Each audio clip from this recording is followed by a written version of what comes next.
मी सगळ्यांचा आभारी आहे, ऋणी राहील। या प्रसंगी जास्त मी काही बोलत नाही।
स्मरण करतो छत्रपती शिवाजी महाराज मानाचा मुद्रा आणि घटनाकार श्री बाबासाहेब आंबेडकर यांना विनम्र अभिवादन करतो।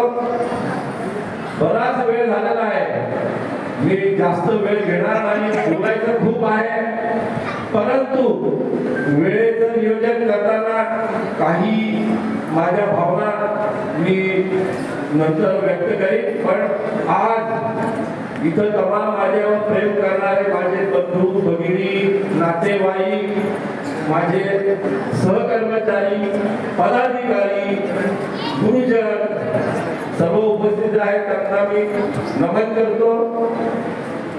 या प्रसंगी मी सर्व माझे आई वडील आणि सासू सासरे यांच्याबद्दल कृतज्ञता करतो। त्यांनी मला जे जन्म दिला आणि हे जग दाखवलं, त्यांचा मी अत्यंत ऋणी आहे। या जीवनामध्ये चांगले मित्र मिळणं हे पण भाग्य लागतं, तर असे जीवाला जीव देणारे मित्र आहेत, त्याच्यामुळं त्यांच्याविषयी पण मी कृतज्ञता व्यक्त करतो।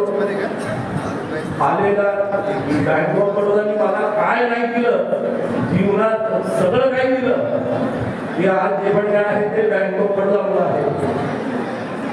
आणि या क्षणी मी एवढंच म्हणेन की माझ्या कुटुंबामध्ये माझ्या बायकोची जी साथ आहे, त्यामुळे मी मुलांच्या साथीपर्यंत पोहोचलेला आहे। मुलांचं शिक्षण त्यांना सक्षमपणे उभं करणं माझं जरी लक्ष होतं तरी जास्त वेळ तिने दिलेला आहे, त्याच्यामुळे मी पहिले कृतज्ञता व्यक्त करतो, तिचे आभार मानतो की तिच्यामुळे दोन्ही मुलं सक्षमपणे उभे आहे। आणि आज जास्त वेळ न घेता सगळ्या नातेवाईकांची पण मी क्षमा मागतो की बरेच वेळ संघटनेच्या कामातून मी जाऊ शकलो नाही, काही कार्यक्रमांना मी अटेंड करू शकलो नाही, तेव्हा मी माझ्या नातेवाईकांची पण क्षमा मागतो, कारण बऱ्याचदा गायक आणि गायिकेचे काम हे निमित्त सांगून मला जायला जमलं नाही। आणि ज्या हे सगळं मी जेव्हा 1985 ला बँक ऑफ बडोदामध्ये जॉईन झालो, तो वडिलांनी एकच मंत्र दिला होता, सजोडीने काम कर आणि सरळ मार्गाने चालत जा, रस्ता आपोआप तुला सापडत जाईल। आणि पर्यंत वाटचाल भक्कमपणे केलेली आहे। धन्यवाद। महाराष्ट्राच्या bank of Baroda employees union, all India bank of Baroda employees federation, NCB, सर्व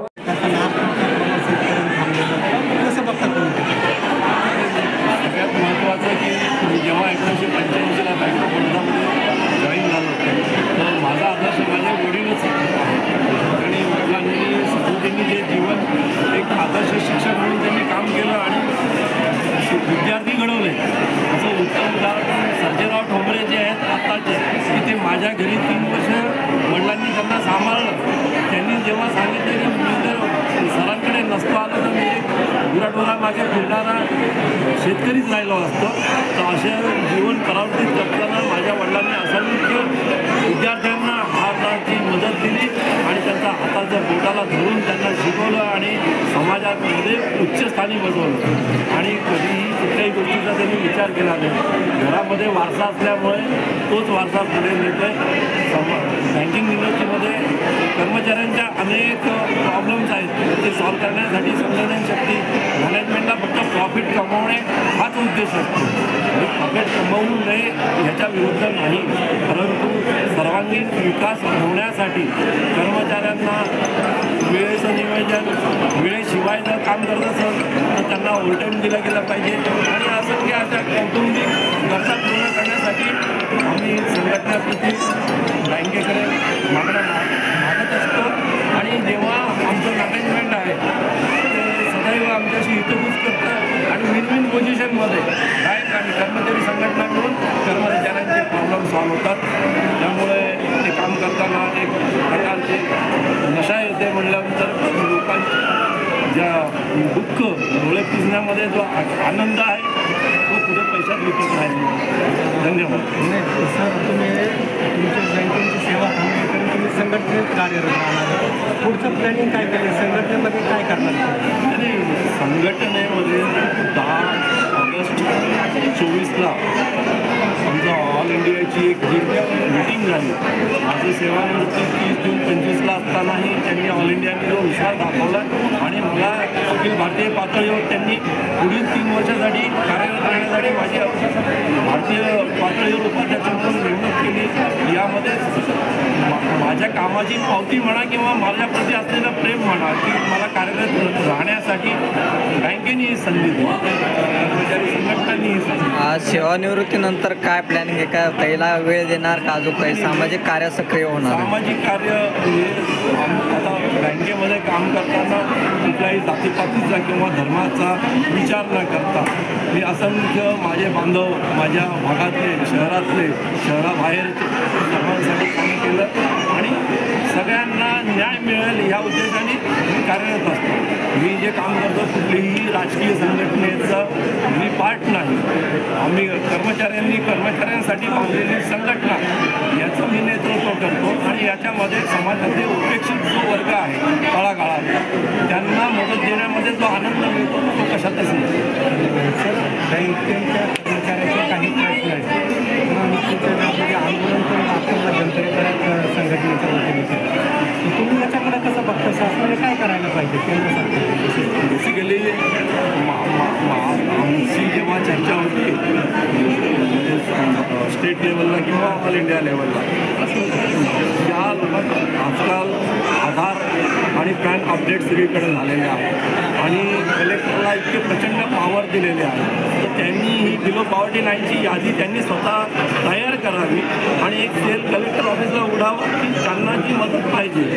बँकिंग इंडस्ट्रीजने प्रत्येक बँकेला त्यांनी सांगावं की 1 to 25 तुम्ही द्या, 26 to 50 असं प्रत्येक बँकेला त्यांनी कंपल्सरी द्यावं आणि त्यांनी त्या तळागाळातल्या लोकांना मदत करावी हे मी कर्मचाऱ्यांची संख्या आपण परंतु काम जास्त वाढले. लाडक्या बहीण योजना असेल, कर्मचारी वाढवण्यासाठी सरकारने काय करायला पाहिजे? आता देशामध्ये सगळ्या UFDच्या बॅनरखाली अखिल भारतीय पातळीवर ज्या 9 संघटना आहेत ते एकत्र येऊन भारत सरकारला याविषयीचं विज्ञापन दिलेलं आहे आणि त्यांच्याही ते लक्षात आलेलं आहे. तेही हे मान्य करत आहेत.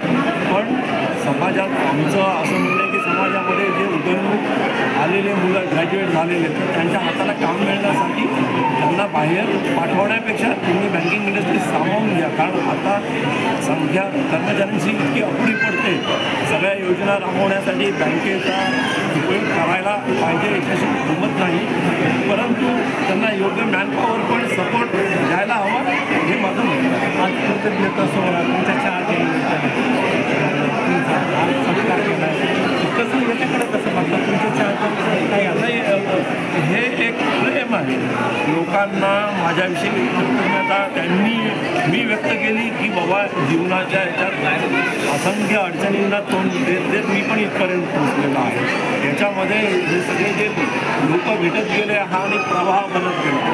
म्हणजे कारवा जो बनला हा मी स्वतःहून काहीच नाही, लोकांना जेव्हा मी सोबत घेतलं आणि त्यांचे काम त्यांचे प्रॉब्लेम सोडवण्याचा प्रयत्न केला त्याच्यातून